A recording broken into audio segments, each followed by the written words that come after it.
My next guy, Jalen Royals. Now, he's been solid the past 2 years, right under 80, so I'm not gonna fault him for that. But he's right here at my threshold. I like 3 to determine successful receivers. He's right at 3. 80 receiving grade, 80 on the grade versus man. Drop rate 5.2.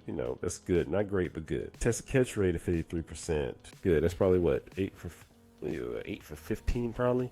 So he's good on all these things. And so my thing is, he actually, technically he had a better year the previous year, but it's only because he got hurt this year. I was he was on pace in 7 games, he had 839 yards. So he was averaging over 100 yards a game, quite easily. So, and he had 6 touchdowns. So he could have easily, not easily because he's behind the mark actually, but he could have got up on the touchdowns depending on how many more games he was going to play, because it looks like the competition wasn't necessarily getting harder.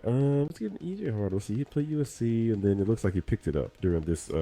I guess before he got hurt, he picked it up. But yeah, I like this. And the thing is, so I'm trying to build a model out myself, and I'm trying to see, I'm looking at breakout age. He does not hit the breakout age at all. But I should bring up, actually, what I'll do, I'll talk through the model, and then eventually I'll actually make a video of it and put it on the channel once I work out the kinks, but I probably should do that here pretty soon. But when I'm looking at Jalen Royals, when I just put the numbers in for the model, he was wide receiver 4, because Ted was first, Hunter was second.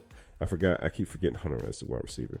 And Hunter was second, Jaden Higgins was third, and Jalen Royals popped up at number 4. And it threw me off, because when I look at Jalen Royals, let me see what I got for him. I got Higgins there.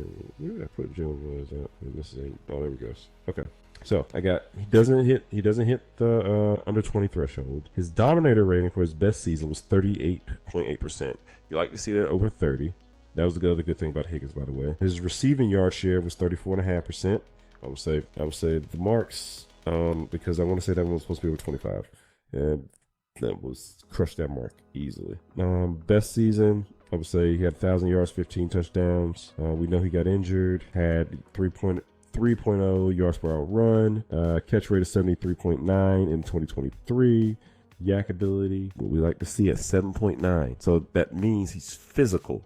And so, not saying he's the next Puka, but he, in my opinion, is closer to the Puka Nacua, the Cooper Kupp, than somebody like Jack Besh. Jack Besh, I believe, just because he's white, is getting compared to them.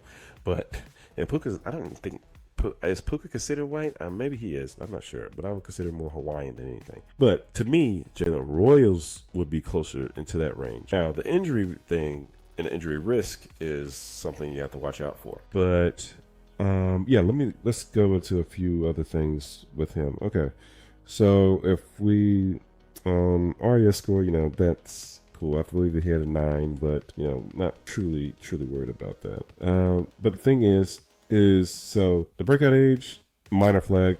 Okay, the foot injury is a concern, of course, but my profile has him in the highly productive non-Power 5 athlete. I would say he's medically cleared. I would say similar to prospects like Cooper Kupp. So that's the thing, is he just broke out later, but he's been productive for the past 2 seasons. And his age, how old is he? Because I want to say he's 22, right? Is he 23 yet?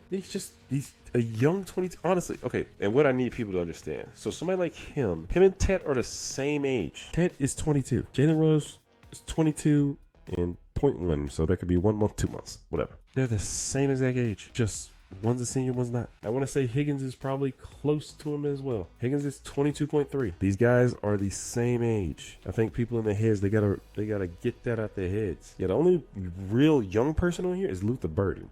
So that's what makes me, I'm like, ugh. So he's young for real. He just turned 21 a few months ago. Yeah, but Ted, you look at Ted's 22. Ted's older. And it was the same conversation I had with Marvin Harrison and the Dunze last year. Yeah, because they're 4 months apart, and people were acting like it was like a whole year or whatnot. Yeah, they're 4 months apart. So yeah, you really look at these guys' ages, you're like, oh yeah, one guy's number 1, one guy's he's ranked 60 on the list, but they're like, oh, he's way older. No, he's a month or maybe a month or 2 older. That's it. He just played in college a little longer, but it looks like he was hurt this year anyway, so it doesn't even truly matter. So I think, yeah, my model has Jalen Royals rather, number 2, and the thing is, I tried to make a couple of models. You know, I've been just trying different things and different avenues and whatnot. But his name and Higgins' name keeps popping up on my list. Those are the 2 names that pop up on my list every single last time. So I'm not necessarily starting to believe it, but I'm starting to put more thought into it. So he's somebody I might. So remember that 105 pick I was talking about? What I'm going to probably try and do is probably try to trade down to see who has like the 110, 111 in my draft. And the crazy thing is I need running back. I need running back bad in that league too. But if I can get Jaden Higgins and Jalen Royals, I think I'm going to be pretty happy. Yeah, because I think both of these guys actually